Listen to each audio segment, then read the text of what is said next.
How about tonight I tell you a ghost story? Would you like to hear a ghost story? Okay, I'll tell you. And before I start, I just want to make this very clear. I do not give a flying fuck whether you believe in ghosts or not. It makes no difference to me at all what your thoughts on the paranormal and the supernatural are. So just keep that in mind. So this was in the house I grew up in from the ages of about, I think I spent 3 to 13 there. We spent a good 10 years, maybe even 14. I forget when Mum sold the place. I remember in the room I spent my childhood in, I was always uncomfortable in there. From the very first day we moved in there until the fucking last day we left, I was uncomfortable in that fucking room. Especially when I was little. I could not sleep in there. I used to be fucking terrified. Something was going on in there that I was picking up as a little kid, and it would freak me the fuck out. So around about the 4, 5, 6 mark, this is before my parents got divorced, almost every night Dad had to jump into my bed with me to calm me down, to get me to sleep, or I would run into their room and sleep because I was fucking terrified. And I'd always be yelling the same thing, there's a ghost, there's a ghost, I'm scared of the ghost. And I hadn't seen a ghost, I was just saying there's a ghost, there's a ghost. And my parents are like, there's no ghost, there's no such thing as ghosts. Don't worry about the ghost, you're just hearing noises. And as a kid, you're like, alright, there's no ghost, but something's fucking scaring the fuck out of me. Then one night, I forget exactly what age I was. I am going to say I was about 6 or 7. I'd say I was more around the 7 mark. I had been asleep and something woke me up. And at the foot of my bed, I had a giant wooden cupboard. And it was huge. It was a double door thing. It was about 7 foot tall and maybe 4 foot wide. And that thing was spooky too. So it was at the foot of my bed, but it was about half a foot off the wall. And my bed was against the wall. And this one night, I get woken up out of sleep and I open my eyes and I see an old lady walk out from that gap between the cupboard and the wall. I can't tell you exactly what she looked like, but I could see all her features, and just like every other fucking ghost story in the entire world, she was kind of translucent, but she wasn't grey. It was more like a yellowy brownish color. I don't know why all ghosts are like that. I can't explain that to you. Maybe they continue aging in the in-between or whatever the fuck it is. I don't know. I haven't got the answers for you. So I see her and I am terrified. I'm pretty much paralyzed with fear. I pull the blankets over my head and I can feel her just sit at the foot of my bed. And I just stay there under the blankets all night, paralyzed with fear, try not to breathe, not sleeping, just not moving, just fucking shitting myself. Then it gets the morning, everyone else in the house wakes up. My brother, who also sleeps in the same room, he wakes up. I can hear noises going on, so I come out. I'm shaking, but I don't tell anyone. I think I'd learnt by then that if you tell someone there's a ghost, they're not going to fucking believe you anyway. And maybe I was like, I don't want to upset the ghost. I don't want it getting back to the fucking ghost either.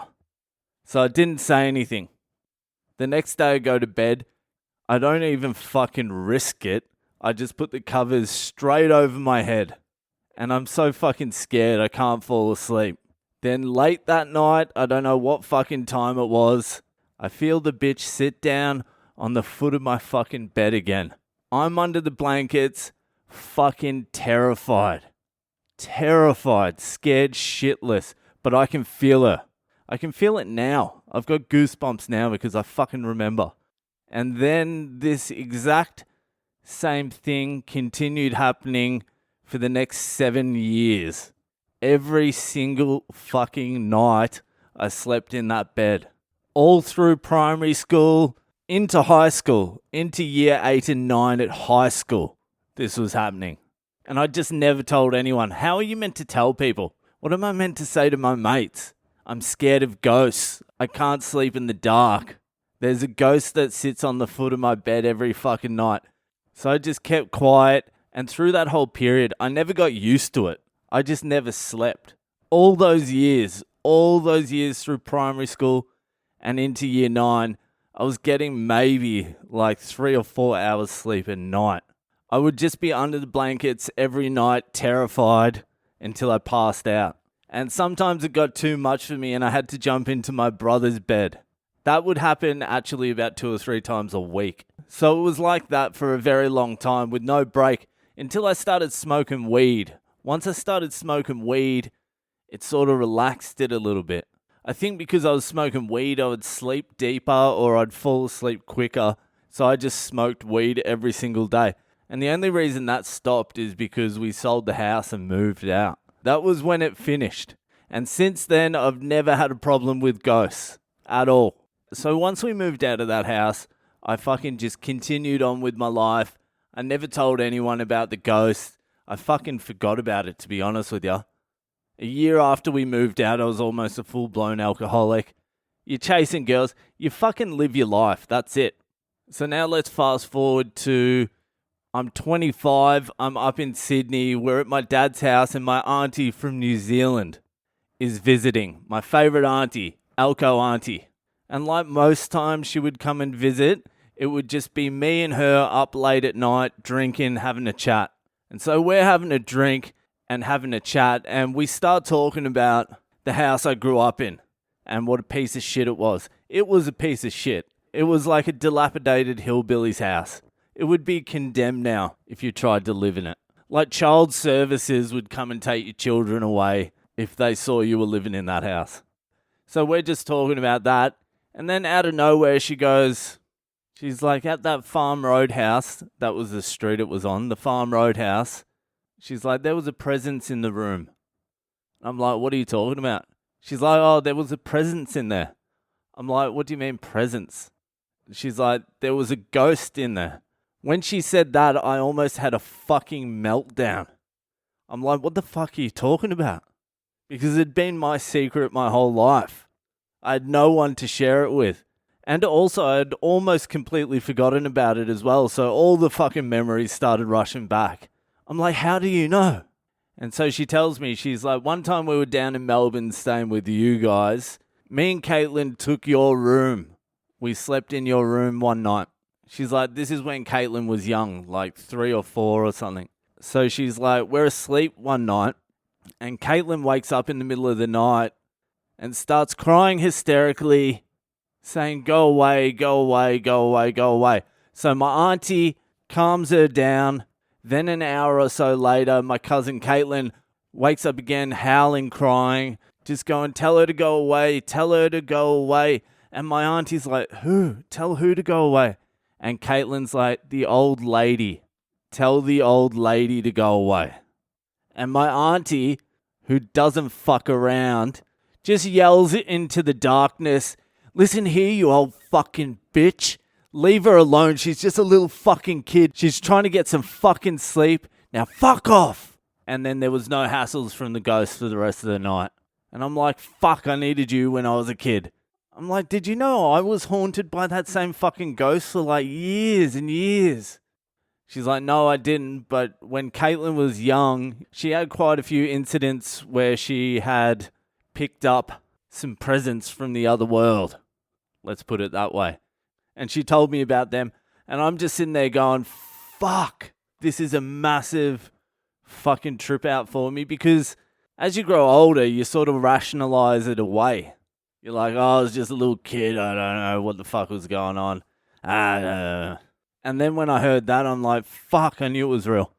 Anyway, that's not the story. The story is we need to go back to when I was about 8. This is when my parents were still together and I was being haunted by the ghost. So like I said, sometimes when it got too much for me, I would run into mum and dad's room. It was just before my mum and dad broke up. Dad wasn't in the house at the time. He was a builder, bricklayer, and he would go up to Sydney for a couple of months at a time to do some work and just get the fuck away from my mum, I assume. So he wasn't in the house at the time. Alright, this is so fucked up. Alright, so this night, I get haunted by the ghost. It comes to the foot of my bed. I can't handle it. So I run from my room into my mum's room. As I'm getting close to mum's bedroom door, I notice the lights on underneath the fucking door. And I can hear some voices. I'm like, what the fuck is going on in there? So I burst in through the door. And there is mum in a threesome with two dudes. Obviously, I don't know what a threesome is. All I know is there's mum there and she's nude. And there's two dudes there and they're fucking nude too. Even as an 8-year-old, you know nothing about sex. But you can put 2 and 2 together or 1 and 2 together and go, this probably isn't how it's meant to be going down. So I start going, what about dad? What about dad? One of the dudes immediately grabs his shit, runs out the front door. The other one stays there.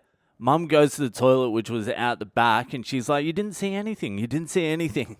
And starts smoking a cigarette. I'm like, yes, I did. I saw something. Then she's like, no, I'll show you. Took me back into the bedroom. She's like, see?